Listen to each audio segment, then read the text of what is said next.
Bismillahirrahmanirrahim. Alhamdulillahi Rabbil Alamin. Allahumma salli ala Sayyidina Muhammad wa ala ali Sayyidina Muhammad, amma ba'd. Masih Al-Faslul Awal, pasal pertama min burdati Rasulullah sallallahu alaihi wasallam, bait ke-12. Ini bait terakhir.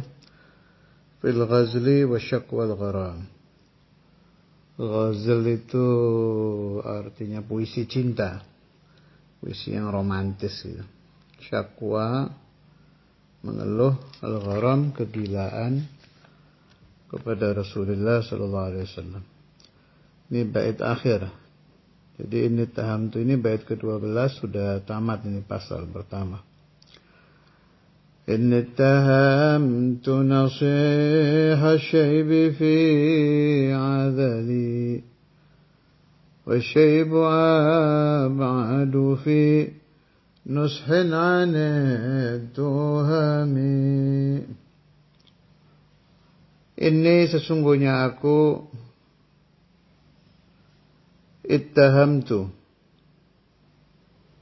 aku meragukan, aku menuduh, nasihah syaibi fi adali. Fi adali, di dalam cacianku, yang dituduh siapa? Nasihat asyaib.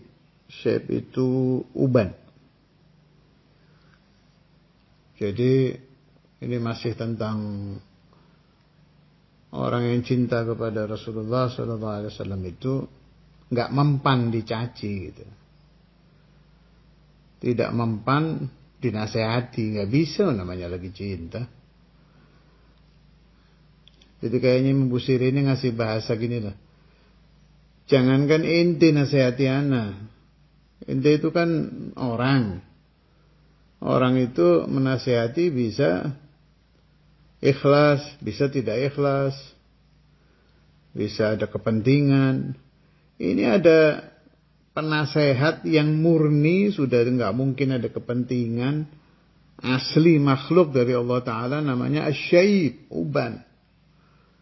Uban itu kan penasehat yang paling baik. Menasehati apa? Menasehati qurbul ajal, dekatnya ajal. Menasehati dekatnya kematian. Malah sampai ulama ada yang mengatakan asyaibu awwalu marahilil maut. Pertama kali perjalanan kematian adalah keluarnya uban.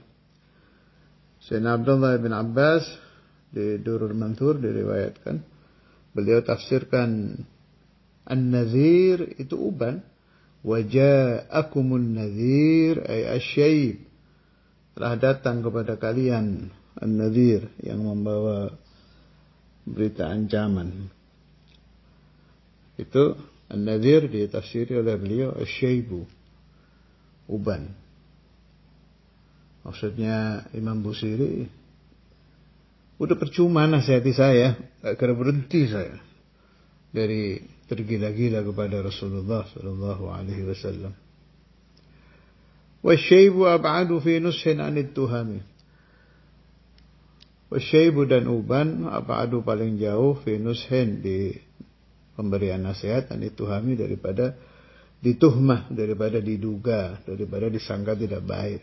Maksudnya yang tadi saya katakan itu, penasehat terbaik itu adalah asyaib, pasti murni. Ini aja tidak saya pedulikan gitu. Pokoknya saya tetap tergila-gila kepada Rasulullah sallallahu alaihi wasallam.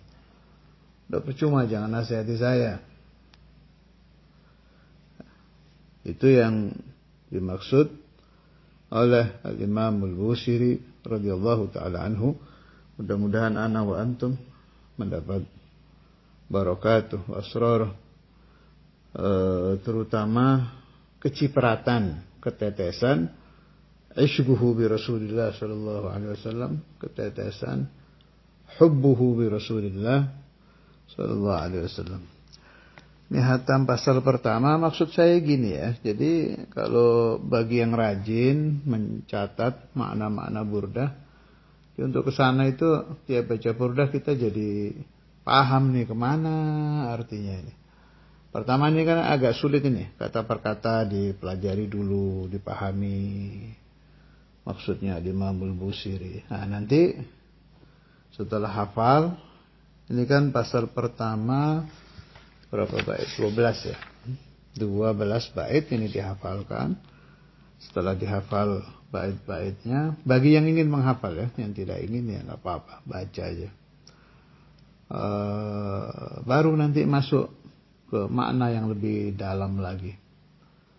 Dan nanti Allahu yu'inukum, Allah pasti akan membantu pemahaman orang yang ingin dekat kepada Nabi Muhammad SAW dengan membaca Al-Burdah. Pertama memang pusing dulu, ini kemana nih maksudnya Busiri ini, kok aneh banget bahasanya ini.